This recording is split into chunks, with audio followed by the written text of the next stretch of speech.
मेरी यात्रा तो बिल्कुल कैंसिल हो गई थी, लेकिन वो कहते हैं ना, बाबा जिसे बुलाए वो कैसे ना जाए। ये मेरी पहली यात्रा थी, एक ऐसा अनुभव जो मुझे बाबा की पवित्र डोली के साथ मिलने वाला था। 35 से 40 किलोमीटर का ये सफ़र एक कदम से दूसरे कदम तक सिर्फ और सिर्फ श्रद्धा का था।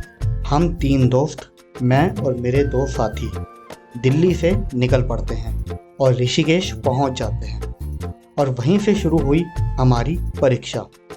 ऋषिकेश के बाद हिमालय के रहस्यमयी पर्वतों का ऐसा अनुभव मिला जो आज तक कभी नहीं हुआ था। ये यात्रा सिर्फ एक सफ़र नहीं थी, ये एक अद्भुत आध्यात्मिक अनुभव था। आइए हमारे साथ इस पावन यात्रा को महसूस करिए और इस रहस्यमयी सफ़र की कहानी को जानिए।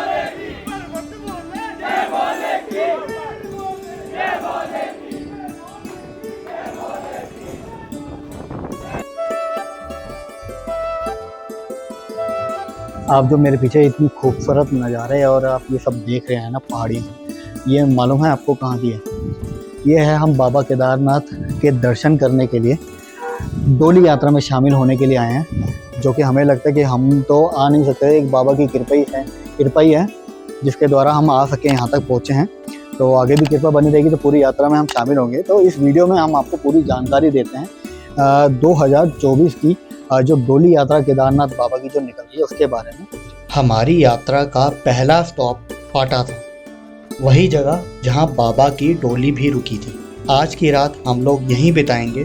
कल यानी 8 मई को डोली यहां से गौरीकुंड के लिए निकलेगी। हमने डोली के अद्भुत दर्शन किए और प्रसाद भी ग्रहण किया, जो सच में बहुत स्वादिष्ट था। पाटा में हमें आराम से होटल मिल गया, लेकिन ये यात्रा का समय है तो यहाँ भी अक्सर जगह मिलना बहुत मुश्किल हो जाता है और किराए में भी काफ़ी बढ़त देखी जाती है। तो ये है दोस्तों सुबह सुबह का नज़ारा यहाँ का। अभी जस्ट उठ रही हैं, थोड़ा सा लेट हो गए, लेकिन अभी भी 6 साढ़े 6 बजे हुए हैं अभी। तो बाहर उठ के देखा है तो अभी लोग जो है वो देखो अभी भी कैंप वगैरह वहाँ लगे हुए हैं 3, और साथ में ही एक लेडी है जो वहाँ पे अपना खेती का काम कर रही है। तो ये देखो चलिए कितना खूबसूरत नज़ारा है। अब तैयार होते हैं और तैयार होकर कुछ देर में यहाँ से निकलते हैं, फिर अपनी यात्रा को जो है आगे शुरू करते हैं। तो चलिए अब मिलते हैं थोड़ी देर में आपसे। बाबा केदारनाथ की 22 किलोमीटर की कठिन चढ़ाई शुरू होती है बाबा के जयकारे से। यह सफ़र सिर्फ एक शक्ति परीक्षा नहीं था, बल्कि एक आस्था का मार्ग भी था। हर कदम पर ऐसा लगता जैसे बाबा आपकी परीक्षा ले रहे हों, लेकिन साथ ही साथ ऐसा भी एहसास होता कि जैसे बाबा खुद आपका हाथ पकड़कर आपको इस पवित्र मार्ग पर आगे ले जा रहे हों। तो दोस्तों यात्रा भी चालू हो चुकी है, डोली भी साथ चल रही है। आप हमारे साथ बने रहिए, रिफ्रेशमेंट भी पूरी होगी, पूरा इंतजाम है ताकत का भी, और कोई बहाना नहीं चलेगा। आइए आप हमारे साथ। ये देखो दोस्तों, ये जो है अपना नया रास्ता जो ऊपर से बन रहा है ना, अभी जो ये सारे रास्ता टूट चुका था, तो अभी ये देखो नीचे ट्रक वगैरह जो है एक्सीडेंट जिनके हुए होंगे तो वो भी पड़े हुए हैं। काफ़ी कंस्ट्रक्शन का काम अब यहाँ पे चल रहा है। ये वाली डोली यात्रा तो आप लोगों को ना अगले साल ही आपको समझ में आएगी, क्योंकि इस साल तो अभी तो ये डोली यात्रा पे हम लाइव शामिल हैं। आप जब उसको शामिल होना होगा तो वो अगले साल ही होगा, लेकिन इस वीडियो के द्वारा आपको पूरी इन्फॉर्मेशन मिल जाएगी कि कैसे कैसे आप डोली यात्रा में शामिल हो सकते हो। केदार बाबा के कपाट खोलने से पहले आप वहाँ के जो हैं सबसे पहले जो है दर्शन कर सकते हैं डोली यात्रा के साथ में, और केदार बाबा के भी जो है साथ के साथ आप उनके चल सकते हैं ऊपर केदारनाथ तक।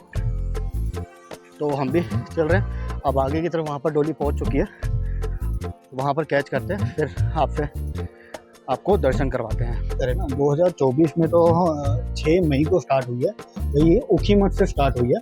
और ऊखीमठ से स्टार्ट मैंने मेरे पास है एक मैप, उसमें आपको देख के एग्जैक्ट बता रहा हूँ।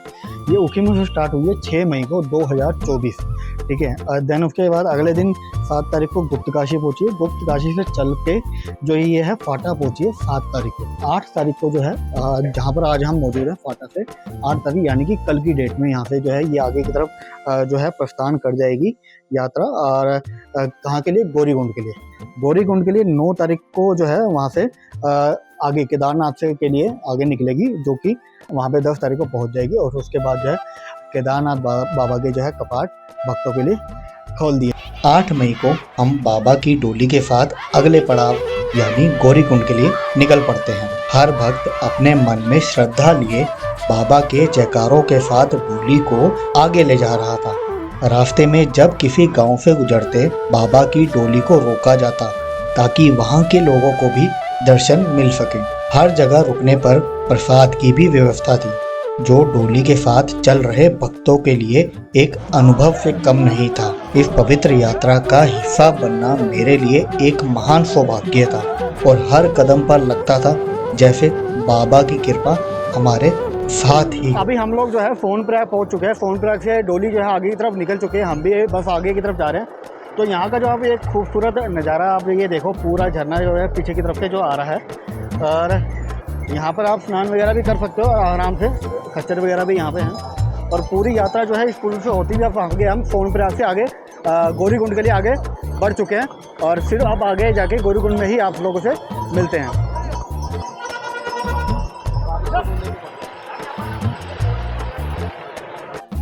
तो यहाँ पे जो पीछे खच्चर देख रहे हो ना, सोमनाथ के बाद सोमनाथ कह रहा हूँ। सोनप्रयाग के बाद जो है यात्रा जो है वो मोस्टली कमर्शियल गाड़ियों के लिए आगे खुली रहती है, जो कमर्शियल गाड़ी लेके आगे जा सकते हैं, और वो भी गौरीकुंड तक की। लेकिन सामान वगैरह जैसे दुकानदार जो हैं ऊपर जो काम उनकी दुकानें चलती है, तो वो ऐसे खच्चरों से भी सामान लेके जाते हैं अपना, इस तरीके से। अब हम लगता है कह तो रहे हैं कि 2 किलोमीटर रह गया, काफ़ी थक गए हैं। फाटा से लगभग 20 किलोमीटर की कठिन यात्रा के बाद हम अंत में गौरीकुंड पहुंच जाते हैं। हर भक्त को अगले दिन का बेसब्री से इंतजार था, जब बाबा की डोली के साथ बाबा केदारनाथ के दर्शन होंगे। लेकिन ये यात्रा आसान कहाँ थी। जैसे कहते हैं ना, बाबा कदम कदम पर आपकी परीक्षा लेंगे, ठीक वैसा ही हुआ हमारे साथ। गौरीकुंड पहुँचते ही हमें समझ आया यहाँ तो एक भी रूम खाली नहीं था। हर तरफ भक्तों का हुजूम था। परिवार अपने लिए सुरक्षित जगह तलाश रहे थे। हमने भी अपना भाग्य आजमाया और काफ़ी देर तक खोजने के बाद हमें एक डॉर्मेट्री मिला। जब हमने उस जगह की हालत देखी तो सिर्फ एक ही विचार मन में आया, बाबा ये भी तुम्हारी इच्छा है। वहाँ खच्चर और पालकी वालों के ठहरने का इंतजाम था, लेकिन हमारे पास और कोई विकल्प नहीं था। बाबा के नाम लेके हमने ये सब स्वीकार किया और सोच लिया जैसी तेरी इच्छा वही हमारी।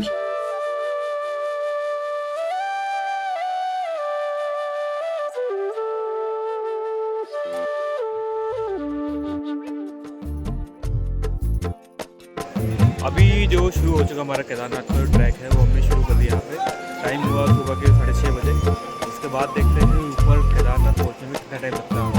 बाकी हालत काफ़ी ख़राब है, यहाँ पे वॉशरूम की फैसिलिटी बहुत कम है, होटल्स का तो बुरा हाल है, और मौसम बहुत अच्छा है यहाँ पे।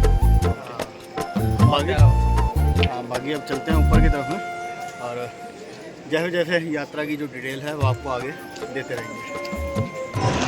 तो चढ़ते हुए कब से कब हमें 1.5 घंटा हो चुका है, और चढ़ाई शुरू किए हुए 1.5 घंटे में अभी हम सिर्फ 2 से 2.5 किलोमीटर का ही सफ़र जो है यात्रा कवर कर पाए हैं। बाकी यहाँ पे जो है ना खाने पीने की व्यवस्था उतनी नहीं है इस वक्त, जब हम पहले दिन चल रहे हैं तब। लेकिन हाँ पहले कपाट खुलने से भी एक दिन पहले हम लोग जो है यात्रा कर रहे हैं। थोड़ा नॉर्मल होता है तो फिर आपसे जुड़ते रहेंगे साथ के साथ। जब हम अपनी यात्रा में आगे बढ़ रहे थे तो रास्ते में पिट्ठू और पालकी वालों को देखकर मन बहुत ही भावुक हो गया था।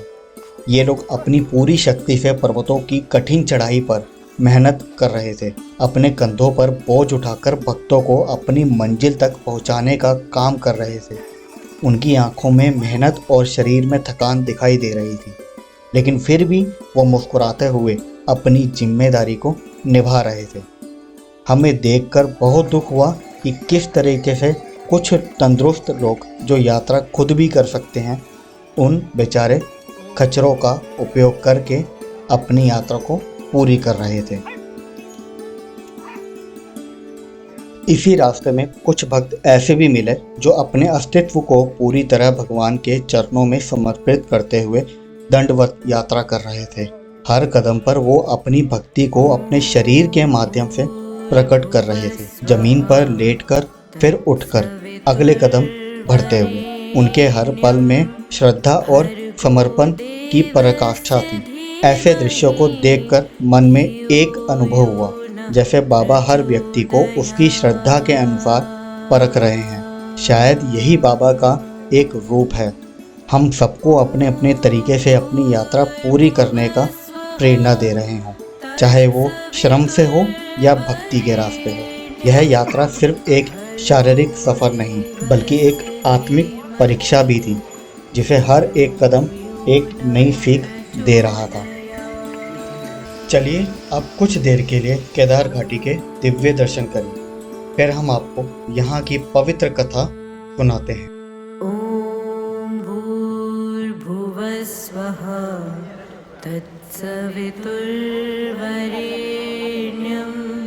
भर्गो देवस्य धीमहि धियो यो न प्रचोदयात्।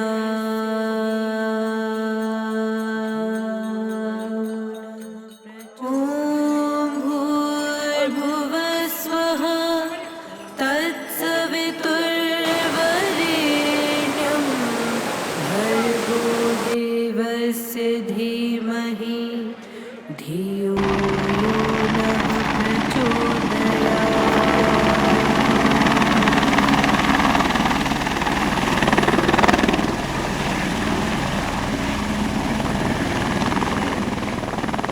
केदारनाथ धाम का पांडवों से गहरा पौराणिक संबंध रहा है।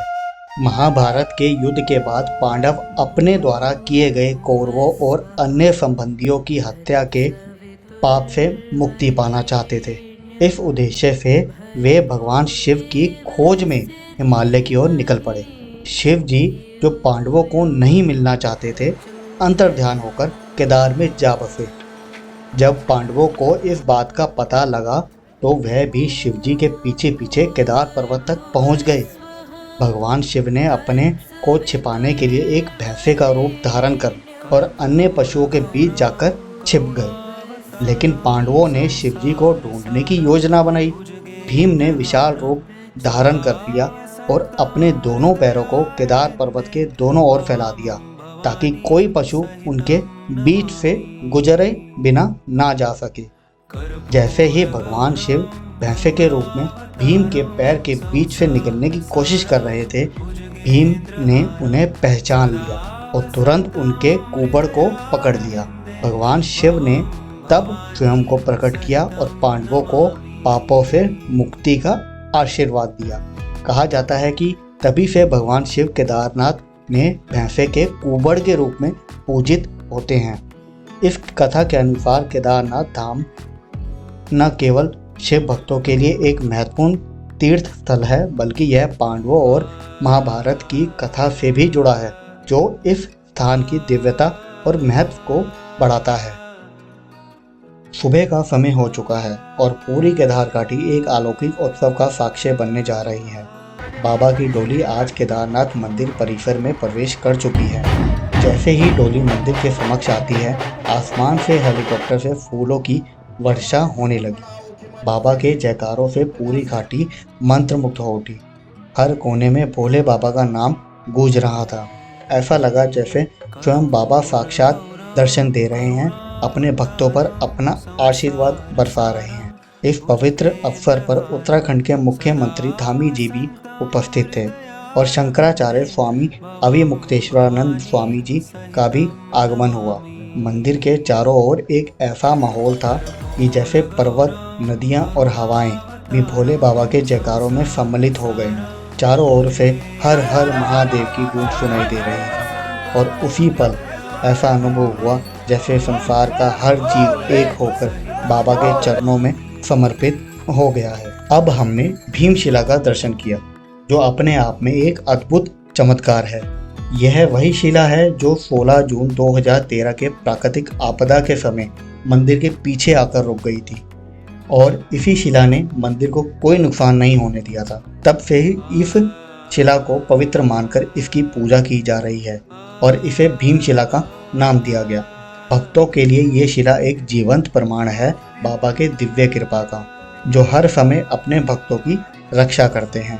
बाबा के दिव्य दर्शन और अद्भुत अनुभव को अपने हृदय में बसाए हम अब गौरीकुंड की तरफ निकल पड़ते हैं। इस आस्था के साथ हम अपने मन में बस एक ही प्रार्थना करते हैं कि बाबा जल्द ही फिर से हमें यहाँ बुलाएं। यकीन मानिए, इस यात्रा में हमें सचमुच स्वयं भोले बाबा के साक्षात दर्शन हुए।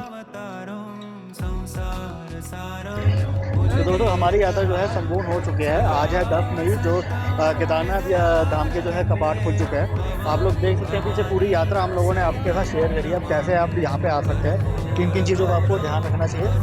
आप लोग अपना बताइए, क्या थोड़ा सा एक्सपीरियंस आप लोग बताया चाहे लोगों को। एक्सपीरियंस बहुत ही शानदार है हमारा। दिल्ली से लेके अभी केदारनाथ धाम तक का जो भी एक्सपीरियंस रहा है, जहाँ हम रुके, जहाँ हम जिस होटल में ठहरे और क्या क्या हमने खाया पिया, यहाँ पे जो लोकल फूड है, ये सारा एक्सपीरियंस बहुत शानदार था। और यहाँ आके मन को जो शांति मिली है, जो सुकून मिला है, वो मैं डिफाइन नहीं कर सकता शब्दों में। बट ये वीडियो में हम कोशिश करेंगे आपको बताने की। बस इतना ही मैं कह सकता हूँ। अभी जो केदारनाथ धाम जो है उसके बारे में तो आप सभी जानते हैं, कुछ लोग आ भी चुके होंगे। बहुत अच्छा लगता है यहाँ आके, काफ़ी मन को शांति मिलती है। और कई लोग पूरे देश से आते हैं, बहुत दूर दूर से आते हैं। पर यहाँ की कुछ समस्या है जो अभी भी वैसी की वैसी खड़ी है, जो कि हमें ध्यान रखनी है ताकि आगे दोबारा दिक्कत ना हो, जिसके बारे में कुछ लोगों को बोलना ही पड़ेगा। कुछ अभी यहाँ पे देखा जाए जिस हिसाब से हमें पॉपुलेशन आ रही है लोगों के दर्शन के लिए, यहाँ पे टॉयलेट्स की बहुत कमी है। फीमेल्स के लिए भी टॉयलेट यहाँ पे बहुत कम है। कुछ टॉयलेट तो ऐसे हैं जिसमें कुंडी भी नहीं है। अब पता नहीं ठेकेदार ने क्या पैसे बजाए कि इसमें कुंडी भी लगाई है।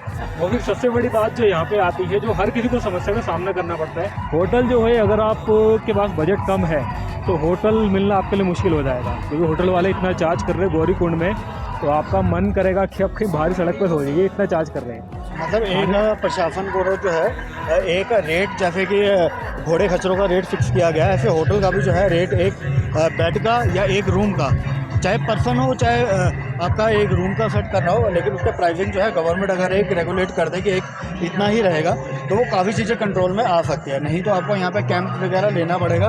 कैंप में कोई दिक्कत नहीं है, लेकिन बट बाद में वही अगर आप फैमिली के साथ है तो आपको दिक्कत आ सकती है टॉयलेट वगैरह की। तो चलिए अब चलते हैं नीचे की तरफ। ये जगह एक अलौकिक शक्ति से भरपूर है। यहाँ आप नहीं आते, बाबा खुद आपको बुलाते हैं, और जो बुलाए जाते हैं उन्हें बाबा अपने हाथों से पकड़कर ये यात्रा पूरी करवाते हैं। अब मैं अपनी वाणी को विराम देता हूँ और बाबा से वादा लेते हैं कि बाबा हमें फिर से बुलाएं। बहुत जल्द एक नए सफ़र पर मिलेंगे। तब तक के लिए हर हर महादेव।